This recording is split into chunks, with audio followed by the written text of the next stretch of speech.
Happiness.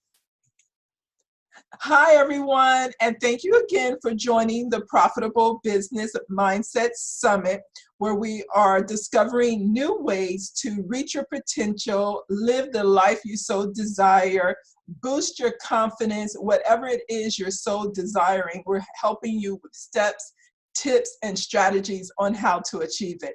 So today we have with us Val Nichols. Val Nichols is a business, strategic, and success coach for heart-centered female businesses, leaders, and entrepreneurs. With a customized approach and coaching and mentorship programs, Val supports you in uncovering your path to a clear, empowered vision, better relationships, larger financial goals, and conquering your fears. She is also the leader and visionary of the Wild Tribe Collective, a company designed for influence leaders and entrepreneurs to give them systems they can use to share their gifts and use those gifts to create profitable, sustainable businesses. She is a dynamic speaker and business strategist as well as a philanthropist and wife with plenty of time for her husband, self-development, travel, health, and hobbies.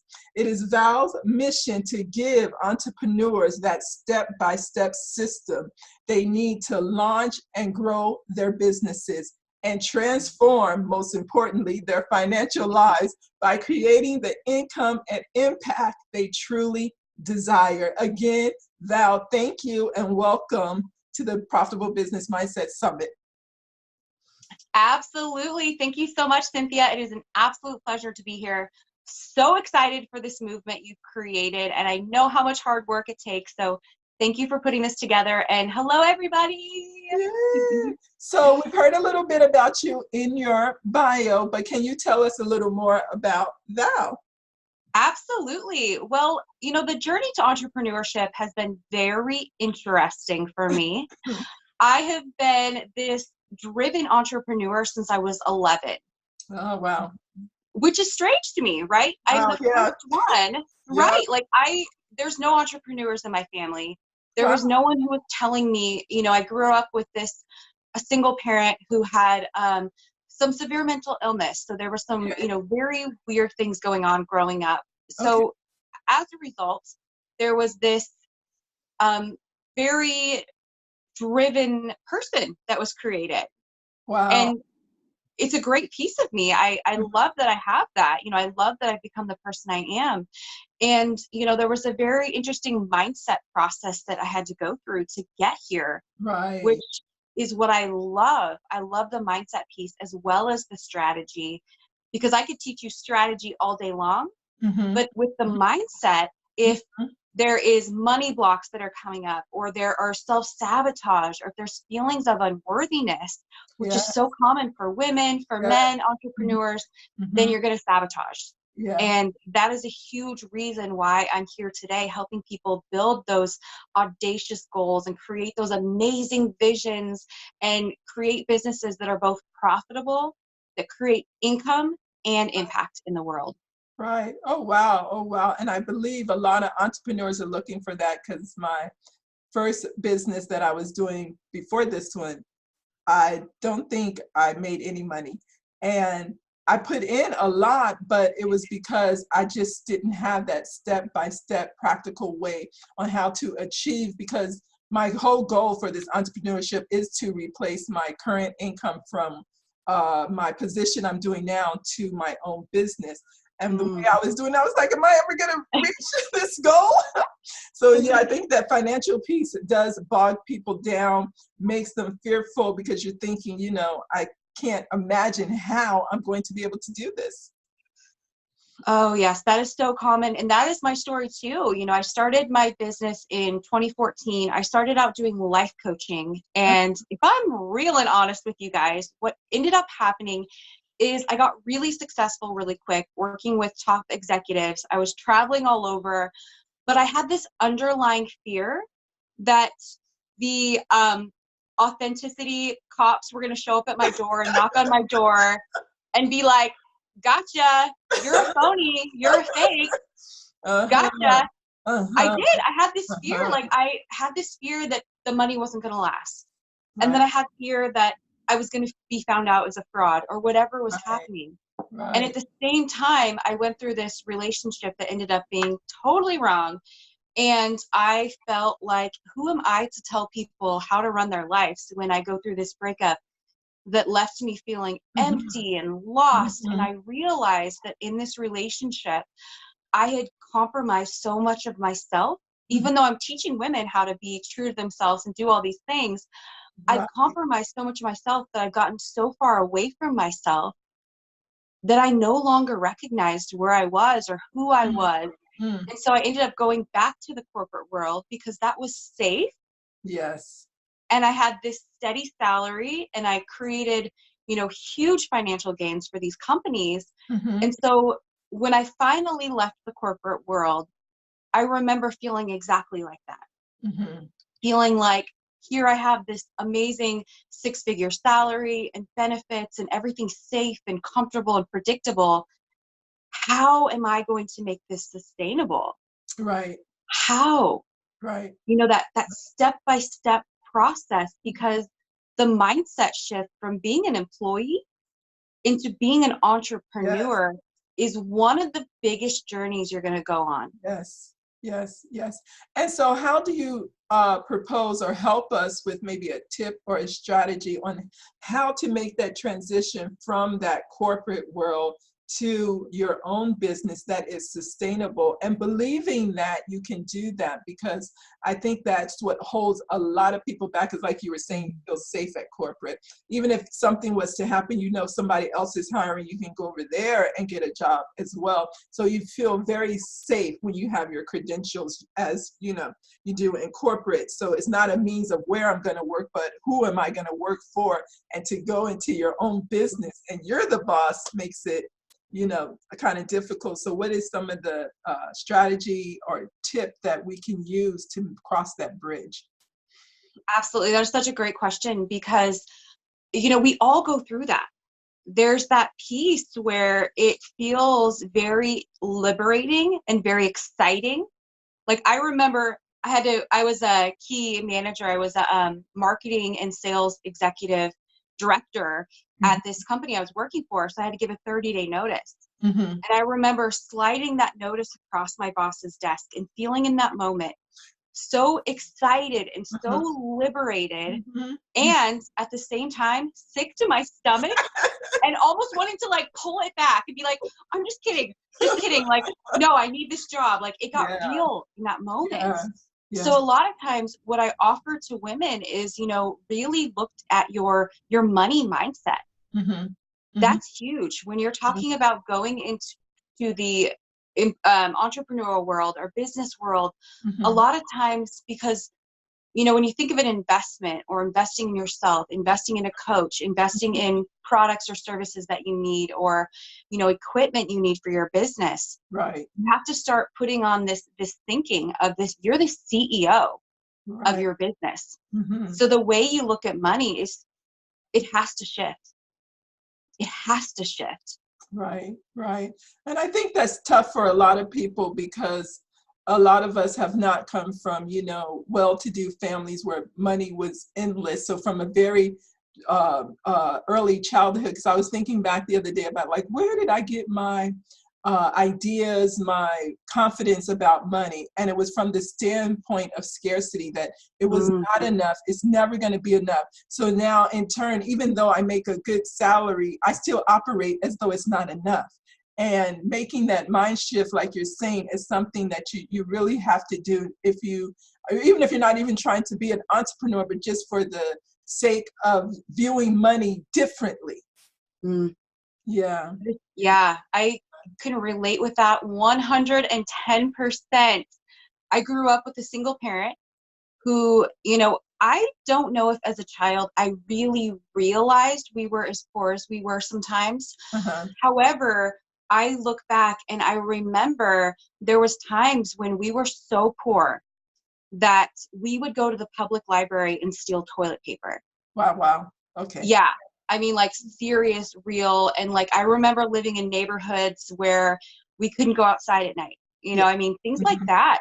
And as a result, I saw the effects when I became an entrepreneur. Mm-hmm. Those people that would tell me their sob stories, like, I can't afford it because this and this and this, and I would buy into it. Yeah. I would buy into that, or I would be at that place where I would be talking about my prices.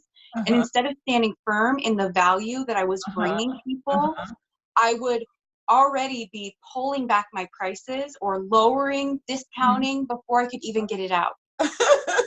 Right. Even though I saw the results I was doing for people, I was giving them, there was a time in my business when I was helping people create businesses where they were making way more money than I was making. Wow. Because I couldn't stand firm in my own value. Yeah. And I actually have a program that I offer that a lot of women, before they work with me one-on-one, I could just take their money and say, oh yeah, come work with me one-on-one. But a lot of times I'll put them through this program first if I'm hearing that come up. Yeah. It's called the Women of Worth program. And it's all about diving into those mindset pieces, and those money mindset, because it affects every single area of your life. Yeah. Yeah. Every decision you make. So now I have to catch myself so many times to stop saying that I don't have enough. Is it really that you don't have enough, or is it that you're limiting yourself in that moment right there? So I didn't realize how much I said that until I started becoming, noticing that that's what I'm doing. And I say that a lot. I was like, oh my gosh, every other word is like that. So it's like every area, because, before you make a decision about anything, you want to, calculate your losses and all these things. But it's good just to say yes, to get in that habit of saying yes first. Yeah. Oh, absolutely. Yeah. And that's a lot of what we dive into in that program too. We talk about how you actually want to feel grateful for your bills and celebrating and getting in gratitude, because that's something I remember when I was living in that place of scarcity. There was never enough. I would get my bills and I would get this feeling, like this visceral feeling in my stomach, like, oh, it's a bill. Oh my gosh. And I'd like almost panic. Yeah. And that's affecting your ability to get in that manifestation and that flow, that money mindset of, your $1 million version of you, which is so important. Wow. Great stuff. Great strategies and tips. Thank you. So concerning your business, we spoke a little bit about it, but can you tell us a little bit more about the Wild Tribe?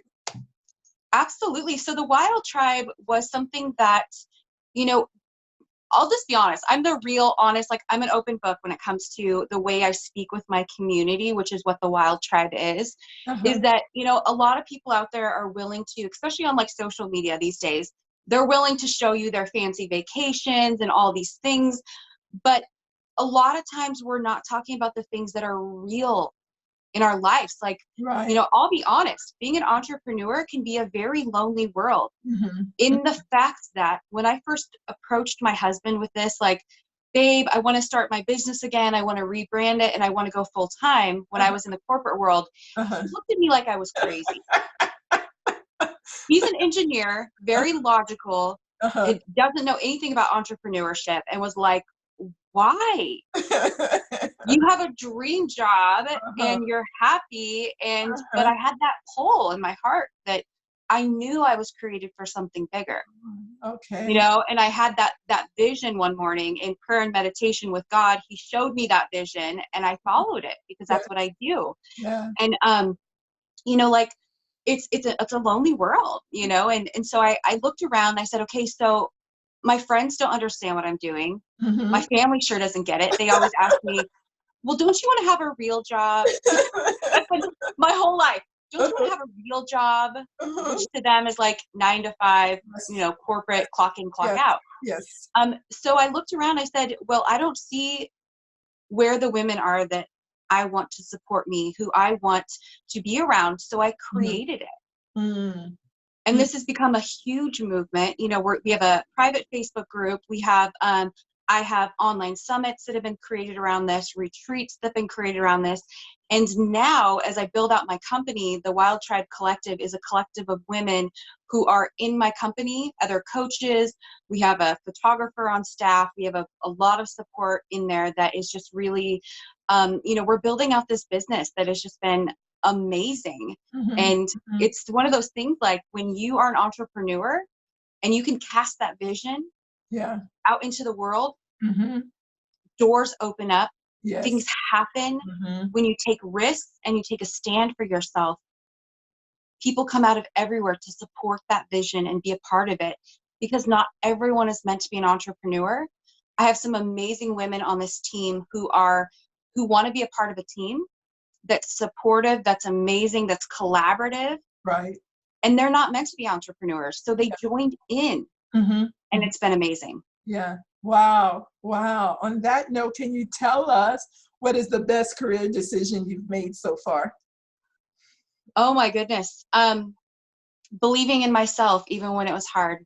Wow. You know, taking a stand. I would have to say taking the risk to believe in myself, because that's hard. It's not easy. And taking a stand in knowing who I am and standing in my vision, even when it didn't make sense to anybody else. Wow. Wow. That is great. That is great. So what do you believe is maybe a way we can get ahead, things people don't know, a secret on how to start to make that step, like you're saying, if you want to be an entrepreneur, or if you don't want to be an entrepreneur, if you want to have like the best family, the best career, whatever it is you're desiring, how do we start taking those steps and making them into action so that we can move towards this goal we have? I would say whether it's, you know, creating bigger financial goals, if it's relationship, if you want to have an amazing, supportive, loving relationship, or if you want to create a business or be a part of something, I think the number one secret is to get clarity. Wow. Because if you don't know where you're going, you know, it's kind of like the GPS system in your car. You could just get in your car and drive and be like, well, I want to go somewhere warm. I want to go somewhere beautiful.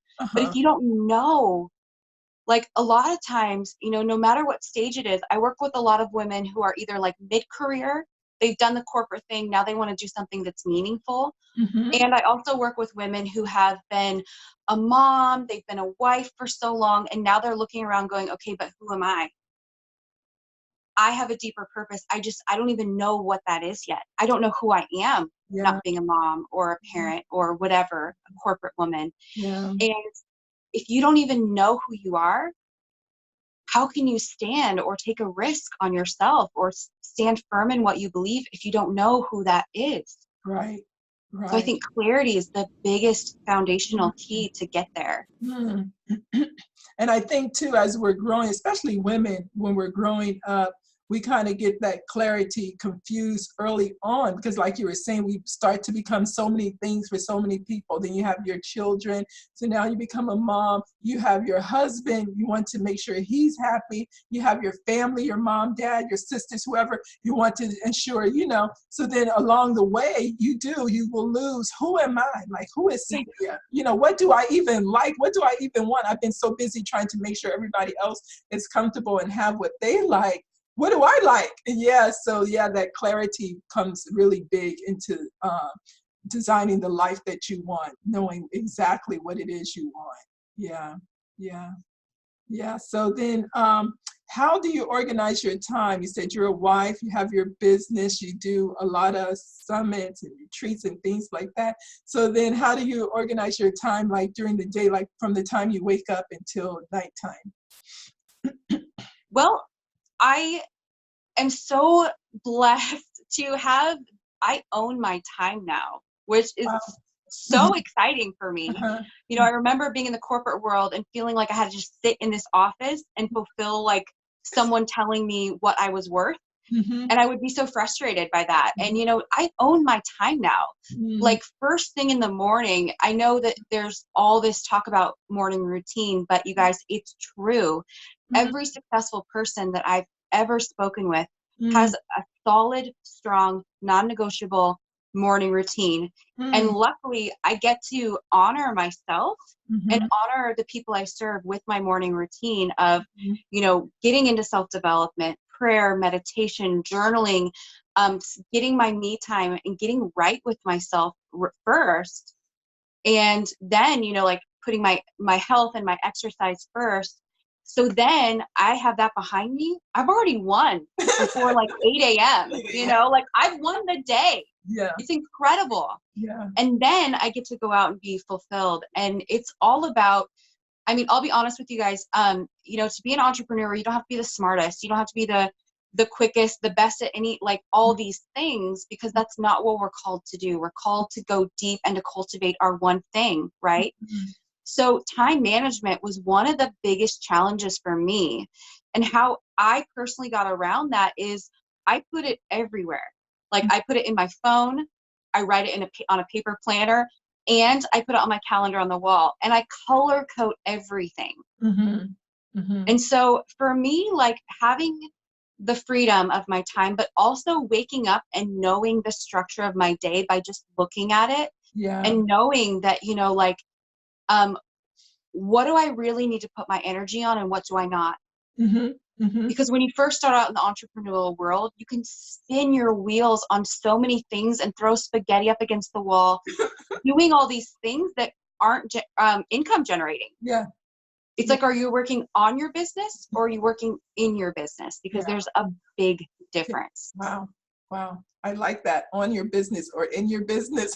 Absolutely. And there's a balance in that. Yeah, there's a balance in that. And, like really giving myself time to just sit and think and create, because when we get so caught up in administrative and all these tasks that happen when we're entrepreneurs and business leaders, mm-hmm. sometimes we forget that the whole creative spark comes from those moments when we're able to really just be us and be who we are, because that's what our clients, that's who they want us to be. Yes. Yes. Oh, wow. Thank you.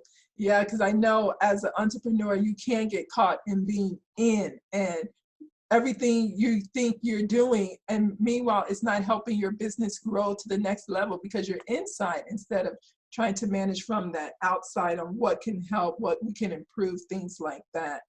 Wow. Yeah. Thank you. So what are you grateful for today and why?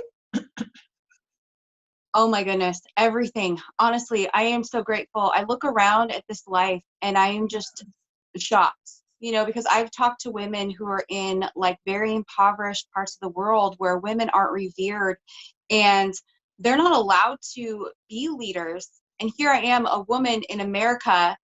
Like I have my own business. I don't have to ask my husband's permission to get on a plane and go on vacation or do something.